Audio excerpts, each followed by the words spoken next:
Good day, viewers. Welcome back to the Preaching Humanist with David Oliverio. That is I. Discussion today, ending Christian supremacy. What is supremacy? Supremacy is the state or the condition of being superior to all others. And yes, there is a thing called Christian supremacy running rampant in our country here in the United States, and we must stop it. Now, would you vote for an openly atheist government candidate is a question that I use often with my atheist activism out on the weekends with my buddies. I asked this question to a particular man in downtown Austin a few weeks ago. I had my microphone, we had the producers out there, the videos and audio, and I asked this gentleman a question: would you vote for a candidate who was running for president or vice president, mayor, governor, what have you, if that person were openly atheist? And of course, his answer was probably not. I asked him why. Because of morals and because of trustworthiness. Christian supremacy is rampant in our country. Now, here's my question. Why isn't there an atheist, a Hindu, a Buddhist, a Muslim, or even a New Age spiritualist, seated upon the Supreme Court? There's not. They're all Christian, to my knowledge. This is not equality. I want equality for all. And that's what we do as atheists. We push for equality for all. Christians have billboards and signs up everywhere. I drive around even within the city of Austin, which is a blue dot here in our state. Even within the city of Austin, and more so prevalent as you leave the city of Austin. There are billboards up, signs up everywhere promoting Christianity. Now, they have a right to do that. I'm not trying to take away rights. I want to see equality. If they have signs up, we should have signs up. If they have billboards up, we should have billboards up. It's all about equality. It's okay for them, but is it okay for us? What would happen if we put up a billboard right next to theirs promoting positive atheism or secular humanism as an alternative? I could tell you, I'm almost positive what would happen. It would infuriate many, many Christians because they don't understand what equality is about. Christians preach on the radio. I listen to radio all the time as a personal trainer as I drive all over the city to my clients' homes. And between clients, I'm thinking about these messages and I'm listening to Christian radio. Yes, I do, because I like to hear what they're saying about us. 99% of what they say about us is a lie. We must counter it. They don't understand equality. They preach constantly about their belief system. Why are we not on there? It's okay for them to have Christian radio stations and promote their belief of a supernatural world that we all are supposedly, allegedly needing in our life. But we're not on there. It's okay for them, but not us. I would like to be on the radio, but I can't afford it. I think that would be awesome if someone had a radio station promoting secular humanism and atheism right next to the Christian spot on the radio. But we don't have it. Why? Because Christian supremacy rules and reigns. There's no equality there in this country. Now, here are a couple good examples. I had a client. Some of you may have heard me discuss this before on a previous episode. One of my clients is a very strong Jehovah's Witness, full-time door knocker. Yeah, she goes out knocking on doors. You know what I'm talking about. Her and her two other friends I've trained for years.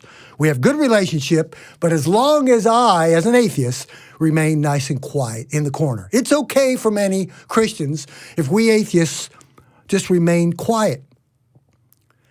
Once she discovered my atheist activism, once she discovered that I do the same thing she does, minus the door knocking, she fired me. We had a discussion on this topic, and she said, David, I suppose that you think you have the same rights as I do. And I said, yes, I do. She did not understand that if it's okay for her, it should be okay for me. Christian supremacy, again, in our country. My father, yes, the man who disowned me 7 or 8 months ago. Most of you have heard me discuss this often. I did a whole episode on the cost of atheist activism, losing my family over this. He's a retired Christian preacher, Pentecostal pastor. We've had discussions and debates and arguments for years over this. It got really hard. It was tough. It's very hard dealing with your family with these major differences. And I remember telling him about the great civil rights movement back in the 60s, 50s, and 60s, and how the African Americans were wanting to be treated equal. Equality. Martin Luther King. Now, my father disagreed. He didn't like that. He didn't like that they wanted equality. I could say the same thing about we who are secular, humanist, and atheist. We want to be treated equal. We want the same rights. Many examples of Christian supremacy. I heard a preacher one time, not long ago, and I've read this several times. A quote, "Only the right have rights. Only we that are correct and have truth have rights." Christians, many on the right, do not understand this principle and concept of equality for all. Which leads me to Laundromat Janet. You've heard me discuss her many times before. Nice, gentle debate of a very fundamentalist evangelical woman about my age in her 60s at the laundromat. I did a whole episode on that. Now, I'm not going to talk about Janet. I'm going to talk about the people that heard our discussion. They see Janet with her King James Bible open, overtly showing and displaying her love for her God, her imaginary friend in the sky, Jesus. Her big Jesus cross and her T-shirt of her church and her big Bible plopped on a table in the laundromat for everyone to see. Now, when Mr. Atheist comes up and gently has friendly talk and debate with her, you want to take a guess who the people looked at with a disgruntled look on their face. Who do you think they looked at with a face like this? Oh, it sure wasn't Janet. In their worldview, in their eyes, they saw her being persecuted.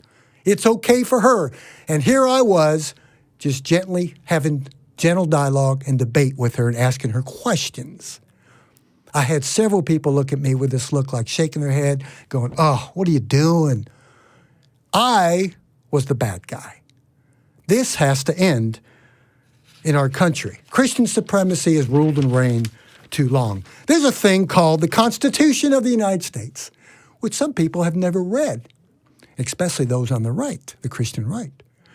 And I will say that the Constitution in the Article 6 says something very, very important.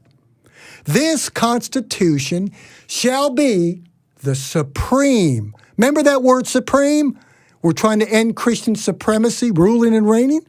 The Constitution shall be the supreme law of the land. I do not see, reading the Constitution, where it says, the Bible shall be the supreme law of the land. Don't read that. I don't see it. It doesn't say what my Sunday school teacher told me Sunday morning shall be the supreme law of the land. Doesn't say that. Doesn't say what my pastor says. It says the Constitution shall be the supreme law of the land. I want to see equality for everybody. One more thing, Article 6 of the Constitution. Later on, we read, no religious test shall ever be required for any office in the government. Interesting, isn't it? We don't see people asking in the Constitution, if you love God, if you're a Christian or an atheist, it should be equal for all. That's my suggestion, is that we must end this thing called Christian supremacy. And we cannot end it unless we stand up against it, unless we come out of the closet, unless we tell people that we are secular humanists and atheists, and tell them that we want equality.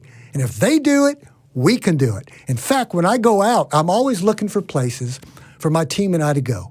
Because if I see a rally, or if I see even a farmer's market anywhere where there are Christian groups with a booth, selling their crosses, selling their Christian icons or whatever, if they're there, I want to be there.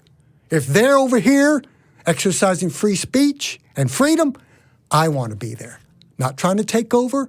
I'm trying to demand and encourage rights and equality for all.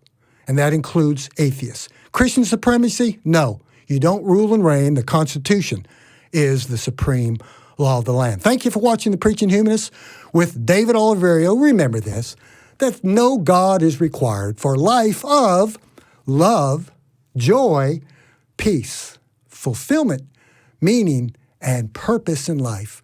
And the good life is guided by reason, not faith, and motivated by human compassion, empathy, and love. Have a wonderful day.